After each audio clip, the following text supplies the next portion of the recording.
of the Republic of the Philippines, His Excellency Ferdinand R. Marcos Jr.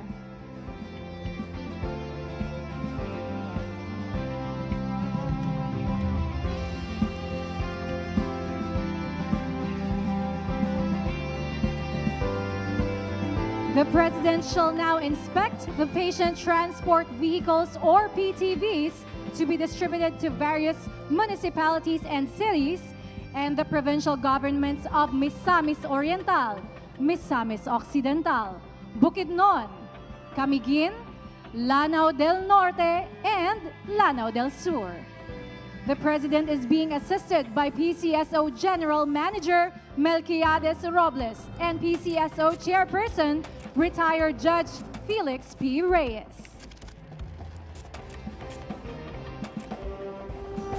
The distribution of PTVs is under the Medical Transport Vehicle Donation Program. This is dedicated to improve the healthcare delivery system. These PTVs shall be used by the LGUs to address the need for emergency responses and transport services for patients.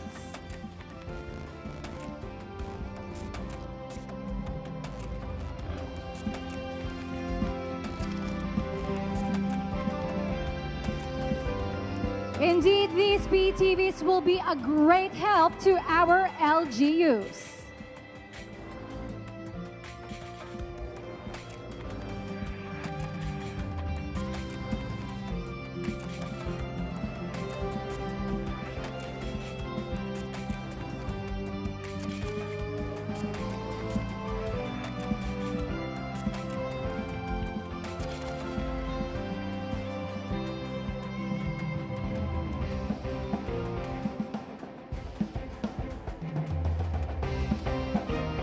Once again, ladies and gentlemen, the President of the Republic of the Philippines, His Excellency Ferdinand R. Marcos Jr.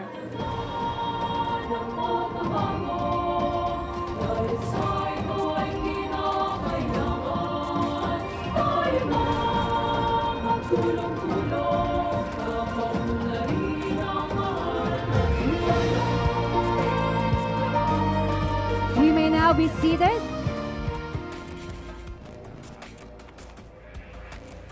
At this juncture, may we also call on Special Assistant to the President, Antonio Ernesto Lagdameo Jr., to introduce our guest of honor and keynote speaker. A big hand, please, for Mr. Lagdameo.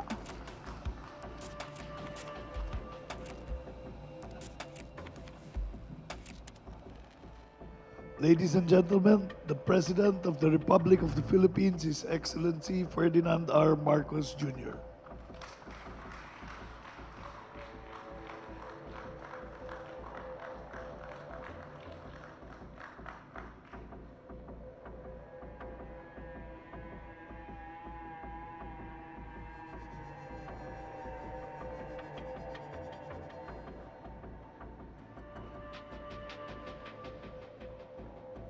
Thank you, Secretary Anton Lagdameo. The other cabinet members here, please sit, take your seat. The other cabinet members here present, Philippine Charity Sweepstakes Office Chairman Felix Reyes, Philippine Charity Sweepstakes GM Mel Robles, Misamis Oriental Governor Peter Unabia, Cagayan de Oro City Mayor Clarix Uy, the governors of Bukidnon are also here, and Misamis Occidental are here. Today we just finished our discussions with the RDC 10th Region 10. Kaya't nandito ang ating mga iba't ibang gobernador. My fellow workers in government, distinguished guests, ladies and gentlemen, maayong adlaw sa inyong tanan. Maraming salamat sa lahat ng mga mamamayan ng Cagayan de Oro sa mainit na pagtanggap ninyo sa amin. Ikinagagalak kong makasama kayo ngayong araw para sa isang napakahalagang layunin, ang paghahatid sa inyo kasama na ang mga kababayan natin sa Hilagang Mindanao at BARM ng mga tinatawag nating Patient Transport Vehicles o PTV. Bilang dating opisyal ng lokal na pamahalaan, alam ko naman kung gaano kahalaga ang magkakaroon ng sasakyan na magagamit tuwing may mga kababayan tayong kailangan madala sa paggamutan. Batid naman nating lahat na kapag kalusugan ang pinag-uusapan, ang bawat segundo ay mahalaga. Kaya ang tunay na hamon dito ay kung paano tayo makarating kaagad sa ospital o kung anong health facility. Etong mga PTB na ito ay makakatulong sa ligtas at maayos na pagdadala sa ating mga kababayan na nangangailangan ng medikal na atensyon. Alam po ninyo, sinadya ang disenyo ng mga sasakyang ito upang makarating kahit sa makikitid na daan at malalayong lugar. Ito ay naging leksyon na natutunan namin sa Ilocos Norte dahil nangyari sa amin, meron nang nag-donate galing sa Amerika, yung nakikita natin sa sine, yung sa television, yung malalaki talaga na ambulance na kumpletong-kumpleto. Kahit dalawa pa, kung ang pasyente pwede isakay. Meron kaming dalawang ganon. Number one, yun na nga, hindi makapasok sa maliliit na daan. Pangalawa, pag nasira, walang marunong mag-ayos. Pangalawa, walang pyesa. Kaya nung mag-order kami nitong mga sasakyan, sinabi ko, yun ang naging problema namin. Kailangan yung tinatawag na appropriate technology. Huwag na tayong kumuha ng pinakamalaki, pinakamaganda na ginagamit sa Amerika dahil malalapad ang kalsada sa Amerika. Kaya hindi babagay dito sa atin. Tapos yun na nga, ang hindi naman minsanan nito, kailangan tumakbo ito ng taon-taon. Kaya kailangan madaling ayusin ito kahit sa ang mekaniko, kasa man o hindi, at madaling makakuha ng pyesa. Kaya naisip namin, hindi pala praktikal ang mga ganyang klaseng PTB. Lalo na't nais natin na matulungan ang mga nangangailangan, lalo na yung mga nasa malalayo. Sila talaga ang nangangailangan nitong mga PTB na ito. Kaya nakakatiyak ako na maraming matutulungan nitong ating PTB at itong Medical Transport Vehicle Donation Program ng PCOSO. Ang programa na ito ay sagot sa pangangailangan ng ating komunidad. Katuparan ng ating pangako na makapag-abot ng maagap at abot-kayang serbisyong pangkalusugan sa bawat Pilipino, nasan man sila. Ito po ay tugon ng pamahalaang handa, mabilis at inyong maaasahan.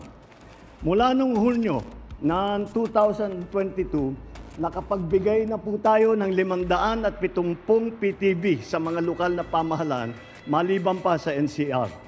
Noong nakaraang taon, nangako tayo na ang lahat ng lalawigan ng bansa ay makakatanggap ng PTB. Simula noon, 271 PTB ay naipamahagi natin. Bilang patunay sa pagtutupad ng pangakong ito, ngayong araw ay magkakaloob naman tayo ng 71 na isang PTB, 85 para sa Northern Mindanao, 6 naman para sa BARM. Sa 91 na ito ay 68 na beneficiary ay first-timer. Yung 91 na ipamimigay natin na transport vehicle, ang makakatanggap, 68 sa mga nakakatanggap ay hindi pa nagkaroon ng ambulansya, ng patient transport vehicle sa kanilang kasaysayan. Kaya first time na sila magkakaroon ng ganito. Layunin ng PCO na makapamahagi ng 985 PTBs upang matiyak na lahat ng munisipalidad sa bansa ay may sasakyan magagamit para sa pasyente. Ngayong taong na ito, inaasahan namin at ako'y nakakasiguro na makakakumpleto na tayo. Lahat ng ating munisipyo, ng ating kabuuang bansa ay mabibigyan na ilan ang LGU natin? 1,552. Ang naipamigay na natin, we have been able to give this year lang ito, 567 na ipamigay na natin this year. Ang ibibigay ay 900 and ang ibibigay pa na tatapusin natin by the year 2025 ay 985 na dagdag. Lahat-lahat 1,552 ang ipapamigay natin. Ang LGU natin 1,492. Kaya't meron na ang mga LGU na pangalawa na ang tatanggapin nila itong taon na ito. Kapag nangyari ito, sa kaunang pagkakataon, masasabi natin 100% coverage na lahat ng munisipalidad sa loob lamang ng 3 taon. Ito'y para sa akin isang tagumpay na hindi pa nagagawa sa ating kasaysayan. Dahil ito ay talagang hihingi ako ng pauman ninyo at medyo ipagmamayabang ko ito dahil napakahalaga para sa akin yung healthcare. Dahil ito yung naging karanasan ko, kung minsan, nakakalimutan natin ang healthcare. Hindi natin masyadong iniintindi. Hindi siguro dahil dinevolve yung healthcare sa local government, hindi naman talaga, hindi pa naman sanay ang mga local government na magpatakbo ng healthcare program, magpatakbo ng mga hospital system. Kaya medyo napabayaan. Kaya naman, kami sa national government, nakikita naman namin, naunawaan naman namin ito. Kaya naman, ginawa namin itong programang ito para at least para sa mga transport vehicles, hindi na ninyo kailangan mag-alala. Kung maalala ninyo, pag humihingi dati tayo sa PCSO, kasama din ako, governor din ako eh. Cry-cry ang tawag namin eh. Cry-cry lang kami sa PCSO, pingi naman ng ambulansya, kulang kami sa ambulansya, hihingi. O kundi, malakas ka presidente, malakas ka sa DOH, malakas ka kung kanino, meron ka matatanggap. Ngayon, siguro, kung malakas ka sa presidente, baka mapabilis lang ng mga 5 days. Pero lahat makakatanggap, kahit sino. Kahit hindi natin, kahit sasabihin na hindi ko man nakausap, hindi naman nakilala, hindi kahit na ano, basta titiyakin natin lahat ng LGU. All of the 1,493 LGUs of the Philippines will receive at least one of these transport vehicles. Dahil kapag kailangan ng Pilipino, nandito naman ang ating pamahalaan. Ang aking hiling lang po sa ating mga lokal na pamahalaan, mapangalagaan ninyo ang mga PTV na ito. Yung mga na-release na natin, yung mga nauna, maganda pa rin ang takbo. Basta't alagaan natin, matitibay ito eh. Talagang research namin na mabuti kung alin yung pinakamaganda. At matitibay naman ito, kagaya ng sabi ko, kahit na halos lahat ng mekaniko kaya nilang ayusin pag may nasiraan at madaling makahanap ng pyesa. Sa aking mga kababayan dito sa Hilagang Mindanao at sa BARM, alam ninyo kung paano nagkulang noon ang sistemang dapat sana ay naging sandigan ninyo sa mas maayos na buhay. Ngunit, ipinakita ninyo sa amin kung paano bumangon. Kailanman, hindi kayo sumukok. Ganyan din po ang pamahalaan sa inyo. Hindi kami titigil sa pag-iisip ng ibang hakbangin upang magbigay ng serbisyong kinakailangan ninyo. Kaya sa mga doktor, nurse, driver, rescuer, tanod, volunteer, ito po ay para sa inyo. Kayo ang mga bagong Pilipino na may disiplina, may kahusayan at pagmamahal sa bayan. Isa lang po itong patunay sa ating dedikasyon sa pagbabago ng ating bansa para sa isang mas makatao, makatarungan at mas inklusibong bagong Pilipinas. Naway sa bawat paglakbay ng mga PTV na ito, makapag-abot tayo ng pag-asa at tulong, anumang oras, sa ang sulok man ng bansa. Yan ang ating pangako. Dagang salamat, mabuhay ang Cagayan de Oro, mabuhay ang bagong Pilipinas. Daghan kaayong salamat. Thank you very much, Mr. President. At this point, we shall now proceed with the ceremonial turnover of PTV keys to the beneficiary, provinces, cities, and municipalities of Misamis Oriental, Misamis Occidental, Bukidnon, Camiguin, Lanao del Norte, and Lanao del Sur. May we request the President to kindly lead the turnover downstage. Likewise, may we also invite PCSO General Manager Robles and Chairperson Reyes to please assist the President. First, may we call here in front Governor Peter Unabia of Misamis Oriental to receive the PTV key.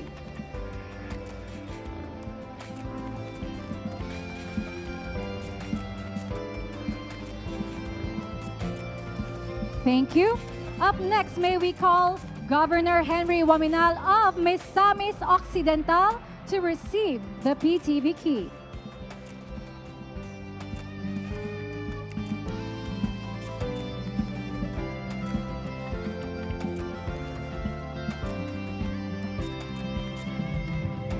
Thank you very much. And lastly, may we call Governor Rogelio Nil Roque of Bukidnon to receive the PTV key.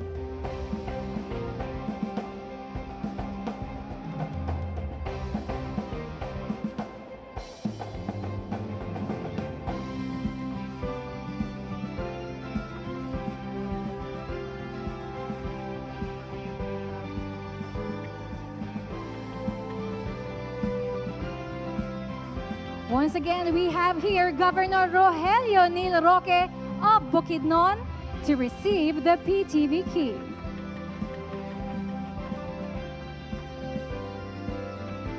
Thank you very much, and thank you, Mr. President. Congratulations to all our recipients of the 91 patient transport vehicles.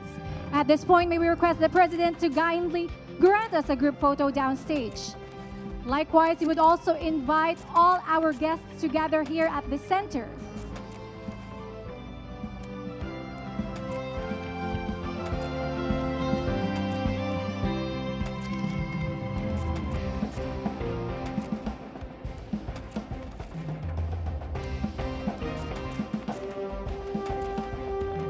Ready? At the count of 3. In 3, 2, 1. Thank you very much, Mr. President, for granting us a photo opportunity. And that concludes our program. Thank you once again, Mr. President, for gracing the turnover of the 91 patient transport vehicles to LGUs here in Northern Mindanao.